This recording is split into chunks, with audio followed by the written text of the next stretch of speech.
Hey gang, welcome back to the channel. I'm Laurie from Quick Scrap Craft, and I'm sharing with you my January to read list. There's kind of a theme going on this month. If you read the blog from a few days ago, I was reviewing a National Novel Writing Month how-to book and kind of talking a little bit about what my experience was with National Novel Writing Month this month. All my books for January are going to center around climate change because the story that I was trying to tell during the month of November that I did not finish, and here's why. Climate change is a catalyst for what happens in my story, and I just felt like I needed to know a little bit more about the topic so that I could write the story and even though it's supposed to be fiction, at least make it seem a little bit plausible and just help me feel like I better know what I'm writing about. So that's the topic that I'm picking for this month. All the books are about climate change. So let me tell you what they are.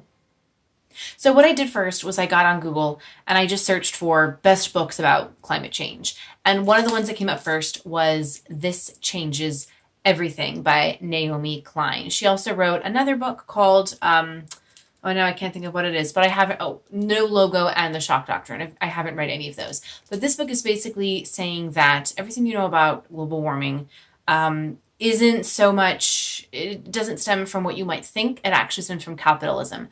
And then the book kind of goes through how to solve the problem. So this is probably going to be a different take on my idea of climate change, and maybe it can offer some different insight as I go about trying to finish my National Novel Writing Month novel. I also picked up The Uninhabitable Earth by David Wallace Wells. The subtitle is Life After Warming, and that's definitely what I'm going for here with the story that I was trying to tell in my nano novel.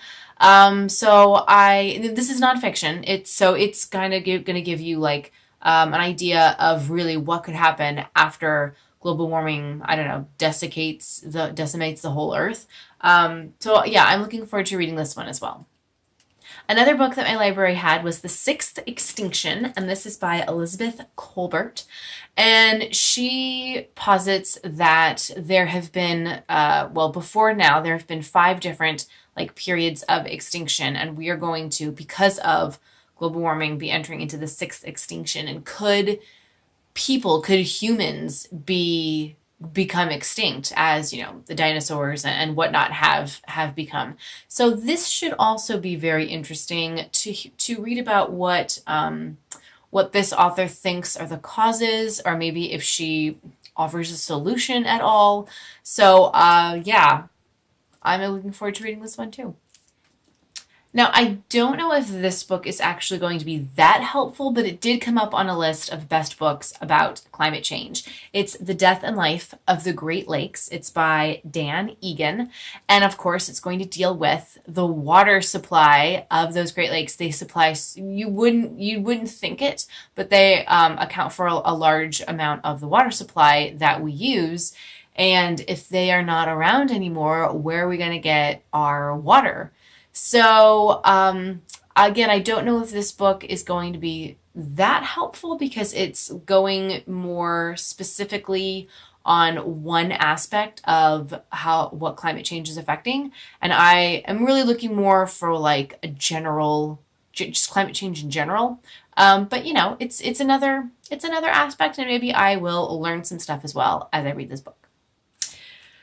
Okay, this one, I don't even know how I'm going to commute with this one because it's like a giant book and it's kind of heavy. It's called The Drawdown, the most comprehensive plan ever proposed to reverse global warming, edited by Paul Hawkins. So this book is a compilation of scientists and journalists and everybody who's been studying climate change, giving like a whole breakdown of how we can reduce climate change, making it so that we are not facing this crisis.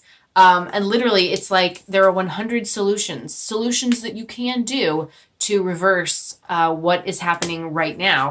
So while this isn't exactly a doomsday thing where it's like, well, climate change is going to happen and this is what the cause will be, this is offering some solutions. And this could be really helpful for me in the novel that I'm trying to write, because I did want to include some solutions, or at least have people trying to come up with solutions for climate change. So maybe I can sort of steal some ideas from this book, and or make them my own and make them work in the story that I'm trying to tell. And then just for fun, I've had this book on my to read shelf since, yikes, when did this book come out? I got it at a book expo, 2015. So let's see. Was it the 2015 book expo that I got this at? Because the book had already come out, so it wasn't an advance review copy. So I think it was the 2015 book expo. It's been on my to read shelf. I thought, you know what? I'm reading all this nonfiction stuff. I should throw in some fiction. So this is a thriller, but it's called The Water Knife. It's by Paolo Bacigalupi. I think I said that right. Probably not. And as I was looking through like the premise, because it's been so long, I don't remember. It's been 4 years.